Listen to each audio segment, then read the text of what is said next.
You know, Meat Shields, here's a question I bet you've never asked. Who would win in a fight? A psycho brain surgeon who's watched way too many Saw movies, or two thirst-trapping scammers with the IQ of a goldfish? Well, today, that's what we're gonna find out. So if you and your scammer girlfriend accidentally got taken by a literal mad scientist who wanted to scoop your brains out for one of his freaky experiments, what the hell would you do? I'm glad you asked, because today we're here to break down the mistakes made, what you should do, and how to beat the crazy brain surgeon in Twisted. So it all starts with this British realtor chick named Emma showing some dude around a big fancy crib. It seems like she's being a little bit more than just friendly, if you know what I'm saying, so my guy here starts trying to rizz that up. But when he tries making his move, she just whips out the iPad and says, "Show me the money." So this dude sends over the deposit and makes plans to come through later, thinking that he's about to get lucky, but that was his biggest mistake. Because when he shows up later that night, all he finds is some other guy who turns out to be the real owner, and that's when bro realizes that he just got scammed.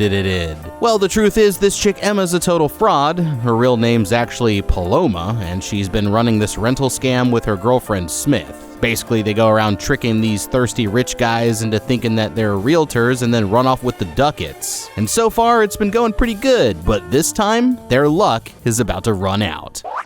Alright man, this dude just got played worse than a tier 3 sub at TwitchCon. Pretty embarrassing stuff, I'm not gonna lie. But it's hard to feel bad when bro's over here getting absolutely rinsed because the realtor showed him some knee. And that brings us to our first problem, cause did my guy really not do any research before he just forked over the cheese? This chick Paloma uses a different fake name for every single scam, and she probably thinks that she's smart for covering her tracks. But if my dude even took 5 seconds to just look her up real quick, he wouldn't have found a website, a LinkedIn, past listings, nothing. Just a wiki for whatever random book character she was using at the time, and that's how I'd know that she was up to no good. Because an actual realtor would probably want people to be able to find them, don't you think? And she can't tell me she's new either, because there's no way somebody who's just getting started in the biz managed to land a place that's $35K a month. That's just crazy. So if I couldn't find anything online that proved that Emma was a real person, then I'd know that she was full of shit. Or at least as they say in the UK, that's rubbish, bruv. And then I'd just turn around and walk out with my bank account still in one piece. Easy. But you know it's not gonna be easy? Pretty much anything after these two dumbasses get locked up in the slammer. Because seriously, from what they've been saying, they've been running the same scam on multiple different dudes all night from the same area. And these aren't just some random goobers either. Nah, these dudes have some serious bread. So what if them doesn't call the cops and instead he just turns around and hires some Agent 47 looking dude to put Paloma and Smith on a t-shirt? Huh?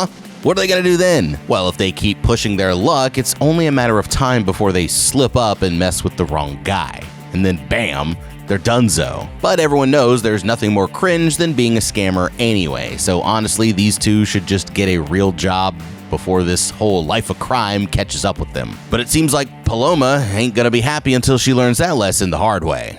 The next morning, the girls are back at their place planning out their next scam when Paloma gets an email from somebody named Daisy Buchanan, which is sus, because that's a character from The Great Gatsby, and Paloma always uses book characters for her fake names. So she checks out the IP address, and sure enough, it goes straight back to the NYPD. But it all seems a little too obvious, which makes Paloma think that they're just trying to catch her slipping. Well, Smith isn't about to take any chances, so she starts telling Paloma that they need to bounce. But Paloma's convinced that they'll never catch her, and she's so confident that she actually emails them back, using a VPN of course, but Smith is still not about it. So Paloma decides to come up with a plan. They'll both try one more scam each, and whoever wins gets to pick where they go next. Then they'll take the V-Bucks and dip before the 5-0 figures them out. They decide they're gonna pick each other's targets, just to spice things up, so Paloma sticks Smith with some random cabin in the middle of nowhere, thinking that'll be a challenge. But Smith goes with the opposite approach and gives Paloma another fancy crib in the city. The owner is this guy Dr. Bob Kezian, a big-time brain surgeon, and after another successful operation, his boss Bradshaw comes to give him a pat on the back. But honestly, Bob thinks that he could do even better if these other nerds weren't holding him back. And what they don't know is that he's already been trying. That night he meets up with Paloma at the apartment, who's going by a different name and pretending that she wants to rent the place. He's showing her around when she notices a painting of his wife Rebecca, who got sick a few years back. And low-key, it's kinda creepy. But Paloma keeps turning up the charm until she finally seals the deal. Bob reaches out to shake on it when, oh, his damn wedding ring cuts Paloma's hand. So they head to the kitchen so he can give her a little band-aid. But once she's all fixed up, he gives Paloma the Wi-Fi password and hits the road. Well, as soon as he's gone, Paloma doesn't waste any time getting to work. She makes a copy of the key, turns off all the cameras, and even shuts down the alarm. But she's got no idea that Dr. Bob's been secretly watching her this entire time.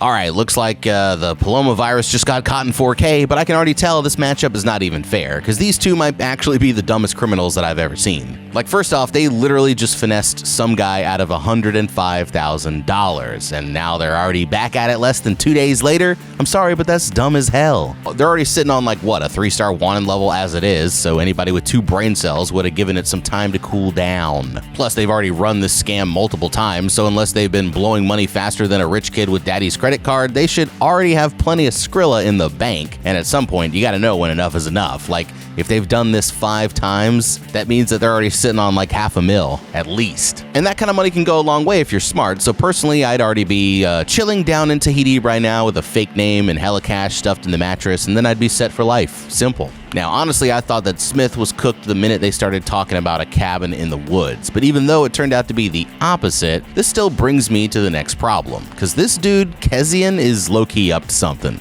I mean, right off the bat, it's pretty weird that he's got cameras inside a place that he's renting out. Like a front porch cam, that'd be one thing, but in private spots like the restroom, nah, that's sus. And how did this idiot Paloma not realize he'd immediately catch her the second she turned the camera off? Like, he can literally see you. Now, since I'm not a dumbass, I would have knocked out the power for the entire house first. That way, he wouldn't even notice me shutting off the cameras, but even then, bro lives right down the street. So all he's got to do is look outside and see the for rent sign, and boom, she's busted. And then we've got whatever weird vampire crap he just pulled when he cut her hand. Bro's over here trying to act like it was just an accident, but that was obviously 100% intentional, and I'm just saying, that's a huge red flag. So if it was me, I'm packing my bags and dipping the hell out of there while I still can. But by the time Paloma realizes that she's in trouble, it's already gonna be too late. The next day, Paloma puts on a fresh wig and an Irish accent and starts showing the place under the name Molly Bloom. But so far, it's nothing but old ladies and couples, and so her usual stuff is not working. It looks like she's beat when she goes to get her last showing of the night, but this time it's a single guy who looks just as dumb and rich enough to fall for it. So Paloma starts really working her magic, but the entire time, Bob is watching everything through a camera she didn't even know about. Paloma starts popping open a bottle of tequila thinking that she's got this dude Tad right where she wants him. But when Paloma breaks out the iPad, Tad just tosses it aside and starts giving her the look. And suddenly he just grabs Paloma and rips off her wig. He pins her against the wall, but he shoves her down and starts holding a knife up to her neck. Well, Dr. Bob sees all this on cam and immediately starts rushing over there, while back at the house, Paloma kicks Tad off and he cracks his head on the coffee table. She does get up and try and run for it, but Tad grabs her leg and knocks her down and then crawls on top of her and actually slices her neck. So now she's bleeding, he's bleeding, everyone's bleeding all over the place until out of nowhere the doc pulls up and sticks a needle in Tad's neck. Meanwhile, Paloma's still over here about to bleed out, and for whatever reason it doesn't seem like Bob's in any rush to help, so she finally hits the floor and passes out. Remember that email from the cops? Well, at the police station, these two detectives, Warwicker and Crace, are hot on their trail. They figured out that all these scams are tied back to some random book characters. So they decide that they're gonna go check for new rentals and see if anything matches up. This might be the first time in history that a scammer actually wants to get caught. Like, it looks like Paloma's plan just backfired worse than a late night text to your ex. And this right here is exactly why the girls should have never split up. Like, think about it. If their goal was to do one more scam and then hang it up, then what was the point of splitting up to 2 different places? The way I see it, it would make a lot more sense if they just both stuck together, because then they could bring in double the amount of suckers. And who knows, maybe Paloma's working on someone, but Smith's more their thing. Well, then Smith could just sub in to seal the deal, and bingo, they'd be done in half the time, easy money. And if anybody started getting creepy like this dude here, one of them could step in with the blicko and they'd be good. But this whole plan was mad dangerous right from the start, because scamming thirsty rich guys in broad daylight is one thing, but meeting up with this guy alone after dark while he's slamming shots of tequila is a whole different story. I mean, everyone knows that popping bottles leads to bad decisions, which is exactly what Paloma was hoping for, but the one thing she didn't expect was for this guy to go off script. And with no backup or anything like that, she would have been done for if Dr. Bob hadn't shown up at the last second. Now, personally, I'm not trying to 1v1 some drunk dude, especially if I can't call the cops, but I already know exactly how I would handle this situation. Check game, right? Instead of getting ready to throw hands, what I'm trying to do is just avoid the fight altogether. So the minute I realized this guy wasn't taking no for an answer, I'm switching up my strat and playing along. Once he started getting a little too fresh, Paloma could have just hit him with the old, let me go change into something more comfortable, or why don't you wait for me upstairs? And then the second I could get away from this dude, I'm dipping straight out the dough. And by the time he even realizes what happened, I'm already gone. Better luck next time, fool. Anyway, Paloma's honestly lucky that Dr. Bob's some kind of creeper. Otherwise, she'd already be toast, but even though it looks like he just saved her life, she's gonna end up wishing that she just got arrested instead. At some point later, Paloma wakes up in a hospital bed. The doc shows up and says that he took her to a private facility instead of calling the cops, which is very weird, but when Paloma asks for her phone, bro just whips out her business card and says, "Nuh-uh, lady, you busted." You see, he already figured out Paloma's entire scam, and he starts asking if she'd rather use her smarts for good, but then he just turns up the sleepy juice again, and Paloma passes out while he starts stitching her up. And once that's done, he heads upstairs and starts cleaning up the crime scene, but for some reason this dude is still not calling the cops. Instead, he takes Tad's car and parks it by a hydrant, that way it will get towed. Then he takes the bloody rug and all of Tad's stuff and stashes it in his creeper van down the street. It definitely looks like bro is up to something, but while he's doing that, Paloma gets up and goes for the door, but it is locked. And when she looks out the window, it's completely covered up with bricks. But Paloma ain't no pushover, so she grabs a needle to use a lockpick, and boom, she's out the dizzor. But on the other side, she finds herself in the middle of some creepy-ass basement. There's another door that looks like it might lead outside, but as Paloma's deciding which way to go, she hears a dog growling at her from somewhere in the darkness. So she starts backing up, and all of a sudden, bam, some random dude grabs her from behind and pulls her back into the shadows. Another night passes with Paloma still trapped in the basement, and in the morning, the cops show up at the doc's crib looking for the guy who went missing. But obviously, the doc says that he hasn't seen him.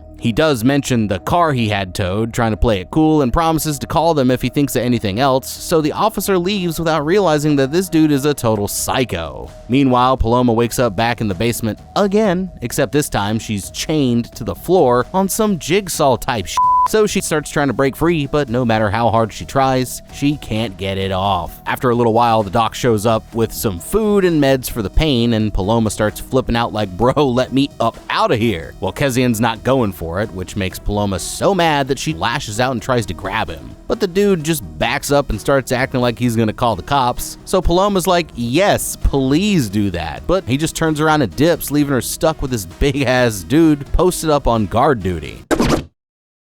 Alright, now we still don't know what this dude Kezian's up to, but I can tell you this much. He's getting a 1-star review on this place if I ever get out of here. Now I gotta give Paloma some props here first, because that escape plan was actually pretty solid. Like, most people would have just started panicking once they realized they were trapped, but grabbing the needle as a lockpick was actually a clutch play. The only problem for me is I'm not a criminal, so I have no idea how to actually do that, but that doesn't mean I'm out of options, so if I couldn't pick the lock, I would just smash the glass with something and open it that way, easy peasy. But that's where her plan started falling apart, because right after that, Paloma started moving like a damn NPC. Now, if it was me, the first thing I'm doing is grabbing a weapon, just in case, because there's no telling what I might run into out there. So I'd pick up a lamp or one of those random metal objects, and then I got myself a nice little club. But once I'm through the door, I know I can't be waiting another 3 to 5 business days to make my decision, so that's when it's time to lock the in, twin. Now, between going back up into this guy's house or running for that mystery door, I'm going with option 2. The only problem was, she could hear a dog back there, but honestly, that's light work. I'd rather take my chances with Bluey than stick around and wait to get clapped by a psycho brain surgeon. So dog or not, I'm making a beeline straight for that door, and if I end up getting smoked by Cujo, then at least I tried.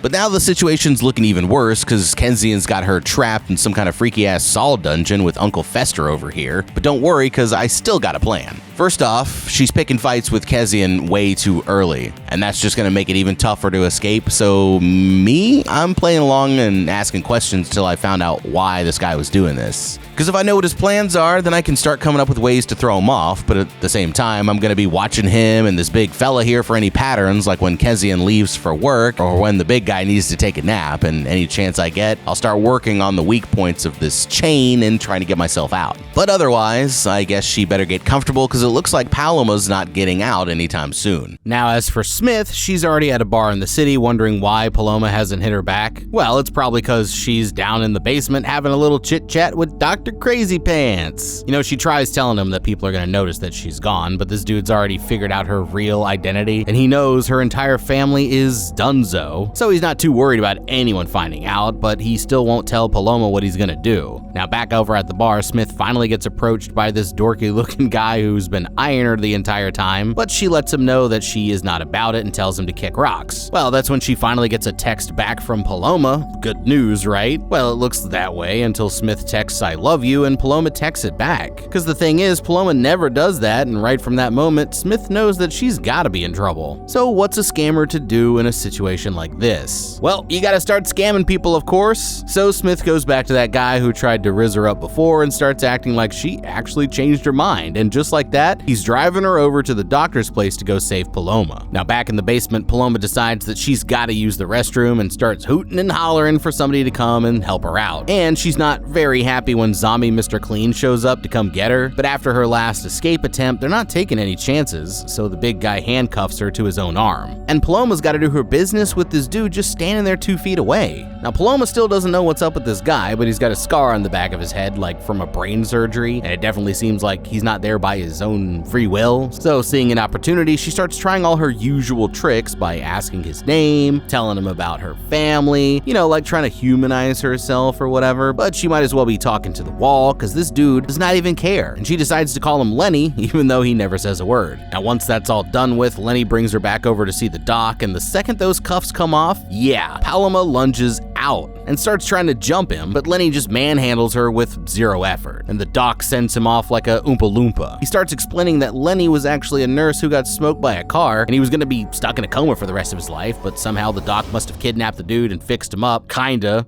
Anyway, Paloma's not convinced that Lenny's actually happy about it.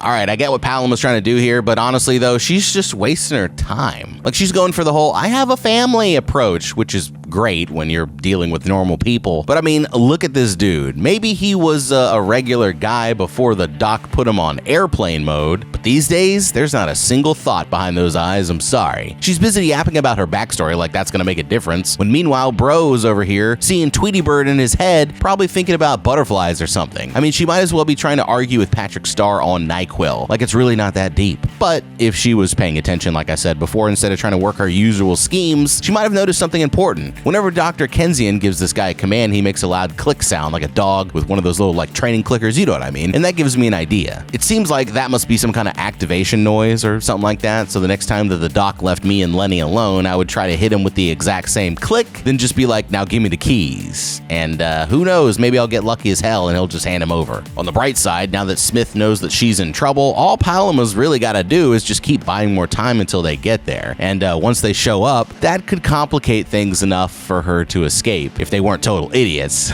But as we're about to see, these two are even more useless than she is. The doc leaves her for a while to get some sleep, but while he's gone, Paloma starts messing with this drain cover on the floor until she's finally about to get it off. And bingo, time for another escape plan. Meanwhile, back at the police department, those two dummy detectives are still playing catch-up, but there's just too many damn book characters to pick from. So they decide to stick with the classics and see if that helps. Kensian's back at the crib listening to his old record player on some evil mastermind type stuff, thinking that he's got it all figured out, but that's when Smith and her meat shield pull up outside. She comes up with this whole story about how her friend is stuck with this dangerous guy, so wanting to impress her, this dude Zach volunteers to go see what's up. But he reaches in the glove box and hands her a blicky before he gets out. As soon as Kensian answers the door, bro just barges straight in there and starts causing a whole scene. The doc keeps trying to play it off like he doesn't know what he's talking about, but Zach goes straight to the bookshelf and starts ripping stuff down until he gets to a picture of Kensian's wife. Uh-oh.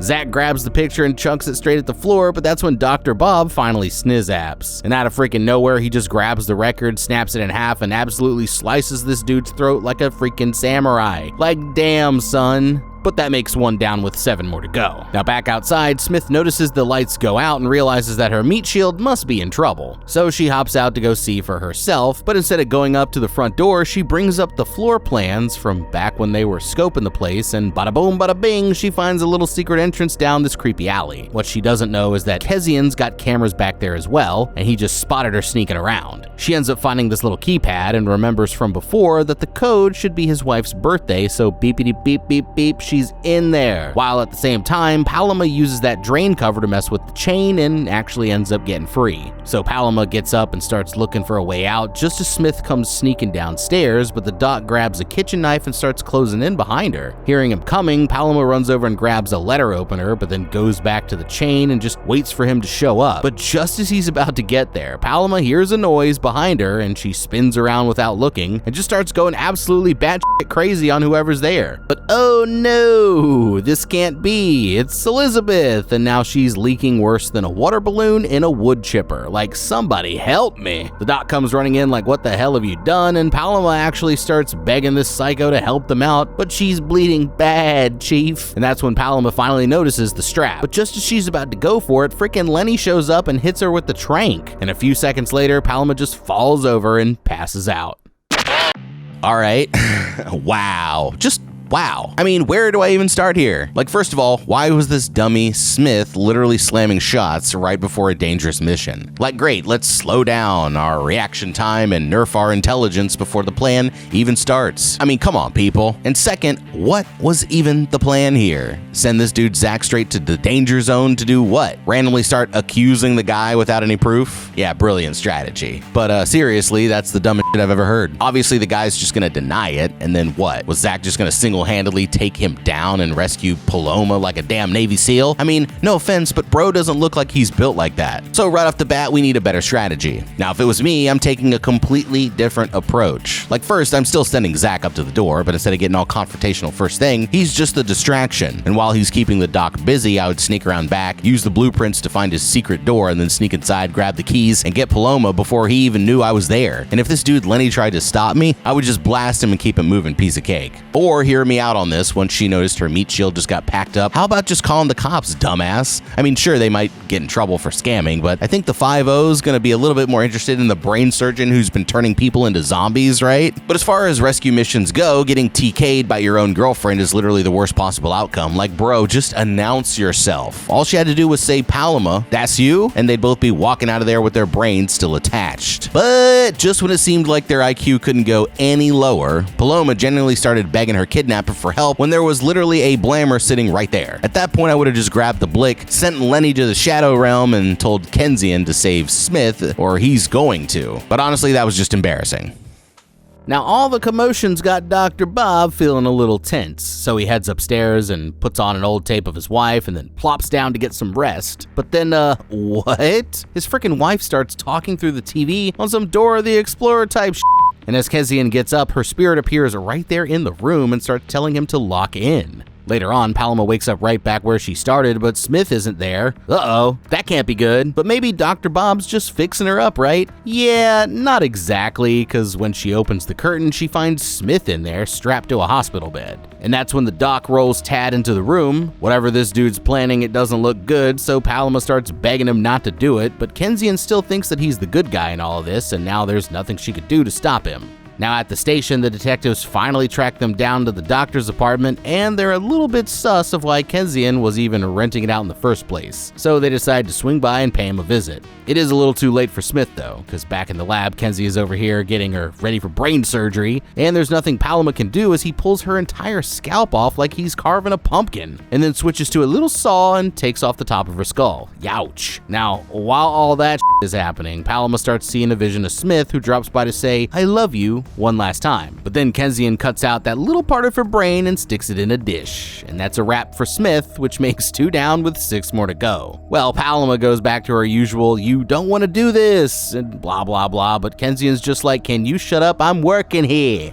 And he takes that little piece of Smith's brain and just pops it into Tad like some kind of messed up PlayStation memory card. Now, when he's finally done, Kensian starts asking Tad to lift his arm, but after a few seconds of trying, bro actually does it. And he starts coming back to life like some kind of freaky-ass Frankenstein. Now, all of a sudden, he gets up and makes a beeline straight for Paloma, but just when she thinks that he's coming back for round 2, this dude gets down in front of her and starts saying things that only Smith would know. Totally shocked, Paloma starts getting all emotional, and suddenly Tad kicks back in and starts grabbing her again, so Paloma shoves him off as the doc steps in to break him up, but then as soon as Kenzian turns his back, this dude just goes helmet to helmet with the wall and hits 0 HP before anyone can stop him, which makes 3 down with 5 more to go. Now, right at that same moment, the detectives show up at Kenzian's front door, and needless to say, this dude is absolutely pissed off. So he tells Lenny to take care of Paloma while he goes to deal with 12.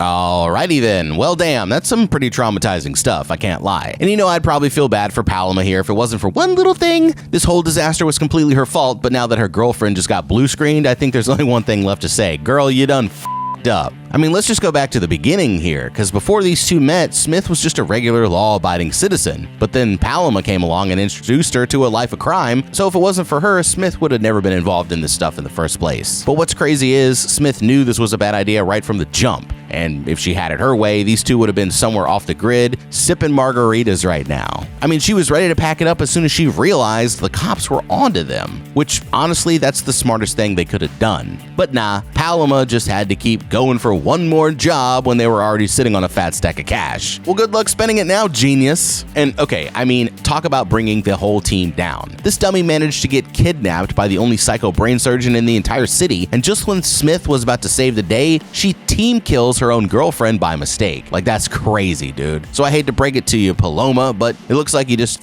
up. So Kenzian makes it look like he was just out walking his dog, Mr. Normal over here, and starts acting like he's got absolutely nothing to hide, while right underneath them, Lenny's down there giving Paloma a haircut to get her ready for the operation. Detective Worker tries asking about the shady listing from Molly Bloom, but her dumbass partner over here keeps letting Dr. Bob change the subject. Like, she finally gets him to take a look, but Kenzian says that he's never heard of her, although he does say that he had another guest who went by Flower Foreman or something like that. Meanwhile, Paloma's still down in the barbershop playing wannabe therapist with this dude Lenny. Like, she's over here yapping about her feelings, trying to get in Lenny's head, but the dude is still just staring at her like a giant goldfish. He starts dragging her back to the lab once she's all done, but Paloma is not giving up, and she keeps on begging Lenny to help her get out of there, but it still doesn't look like she's getting through. Now back upstairs, Kenzian sees another vision of his wife in the mirror and starts bugging out again, but he's so crazy he still thinks that he's doing the right thing. So he rings up that dude Bradshaw from work and asks him to swing by. Outside, Detective Worker is still not sure if she trusts this guy, and the more she thinks about it, the more she starts to notice all this sketchy stuff, like how the dude moved some paintings around and ripped up all the carpet. That's when it hits her. The name wasn't Flower Foreman, it was Flower Forsythe, another character from a classic book.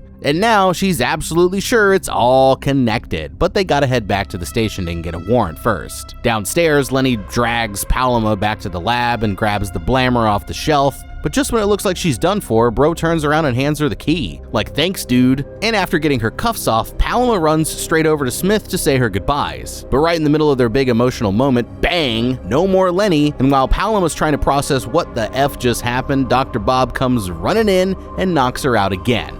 So that makes 4 down with 4 more to go. Alright, well there goes another escape attempt. Like, seriously, Paloma, what the hell? Now, I will say it looks like this dude Lenny wasn't as useless as I thought, so I'll admit she got me on that one. But talk about a wasted opportunity. I mean, damn. My dude Lenny couldn't have made it easier. He literally took her straight to the keys and everything, but once again, Paloma's over here moving like she doesn't even want to get out. Like, first of all, why would she stop and talk to her totally dead girlfriend when Dr. Bob could be back at any second? I mean, wanting to say goodbye, I get it, but the whole reason Smith was even down here because she wanted her to escape. So girl, just run. Like, actually, what are you doing? She could have been gone before the doctor even knew what happened, but nah, let's just stick around and waste some more time. Not too smart, I gotta say. And I know what just happened with Lenny was probably a little shocking, but yo, the blammer was right there. All she had to do was just run over there and grab it, and then as soon as Kenzian showed up, bang, just blast him. And then it's problem solved. And we even got revenge for Smith. GG, no rematch. But the only thing Paloma's better at than selling houses is selling chances to escape. That looks like it might have been her last shot. I'm just gonna, whew. The next time Paloma wakes up, she finds herself in some kind of trippy room with video of the doc's wife playing on the wall, but it even gets weirder than that because this sicko actually put Paloma in his wife's dress. Ew. Now as for the detectives, they're busy looking at Kenzian's doorbell camera when Worker notices something kinda strange. The footage says it's from Monday, but she remembers it was raining that day, which can only mean that the doctor messed up with the tape. The more Paloma starts waking up, she realizes that her entire body is completely paralyzed. But that's when Dr. Bob rolls another body into the room. And this ain't just anybody, it's his freaking wife Rebecca, and she's still alive like, what? Well, the doc never said that she was dead, fair. He said that she got sick, and it looks like this is what he meant. She's suffering from some kind of brain disease, and he's been waiting for just the right person to try his craziest experiment on, which is where Paloma comes into the picture. Yeah, like that whole accident with his wedding ring, that was to get her blood so he could run some tests, and it turns out Paloma's the perfect match, which is good news for him, but bad news for her. And now it's time for the doctor to get to work, and this time no one's coming to save her, so there's nothing Paloma can do but scream as he fires up the saw and starts opening up her noggin. Little while later, we see this fancy whip pull up outside. It's Bradshaw, boom, but this dude has no idea what he's walking into. Kensian brings him in acting like it's all perfectly normal, but the minute he opens up that curtain, Bradshaw's like, bro, this joint is messed up. He turns around and storms out of the room as Kensian starts trying to explain himself, but it's completely obvious this dude is off his rocker, so he takes off and goes back to the whip. He sits there for a minute like, man, what the hell am I doing with my life? Then he finally gets out his phone to call the cops. But just as they pick up, Kensian just opens up the door and hops in. Bradshaw looks at him like, chill, bro, don't do anything crazy. And then suddenly, Bob just hauls off and smokes him with some kind of surgery tool. And that makes 5 down with 3 more to go. The detectives are still back at the station waiting on a new lead when they find out that there was a gunshot reported at Dr. Kenzie's house. And that finally gives them enough to go get that warrant. Kensian heads back to the lab when out of nowhere Paloma comes flying out from around the corner and starts going after him with the scalpel, but he eventually wrestles her back onto the table, and with no time to waste, he throws on his creepy hospital drip and starts getting ready to finish his masterpiece. A SWAT team pulls up outside just as Kensian starts getting to work, so it looks like Paloma's saved, right? Nope. Because they end up finding his secret basement and everything, but the doc and Paloma is still nowhere in sight. Well, that's because Kensian's already 1 step ahead of them, and he actually took her to his other house right down the street. Dang, this guy is good. So even though the cops might have got there in time, there's nobody to stop Kensian from doing his thing. And after cutting out a huge chunk of his wife's brain, he turns around and does the same thing to Paloma. So yeah, it looks like she's actually cooked. After taking a quick peek outside, Kensian heads back downstairs to see if his wife's done downloading, and sure enough, Rebecca finally opens her eyes, so it looks like he actually got away with it, or at least that's what he thinks. Over the next couple weeks, Kensian starts slowly nursing his wife back to health, and the whole time she keeps asking questions about the girl who donated her brain, but he keeps playing it off like he never even met her. Well, one day, Kensian's just kicking back when Rebecca comes out to bring him a glass of wine, and suddenly she just whips out a knife and freaking cuts his throat with no hesitation. So it looks like Paloma was actually still in there after all. And in the end, that makes 7 down with only 1 survivor, even if Paloma's rocking a different body. But I guess this proves that sometimes even a brain surgeon can be dumb as hell. All right, Twisted. Yeah, solid movie, great acting, but and the writing really infuriated me, so good job, guys. Other than that, if you guys would have done anything differently in today's video, you need to let me know what that is down in the comments below. Leave a like and subscribe. Check out that How to Beat playlist for more videos just like this one. I'm Ben. We'll see you in the next video, and have a damn good day.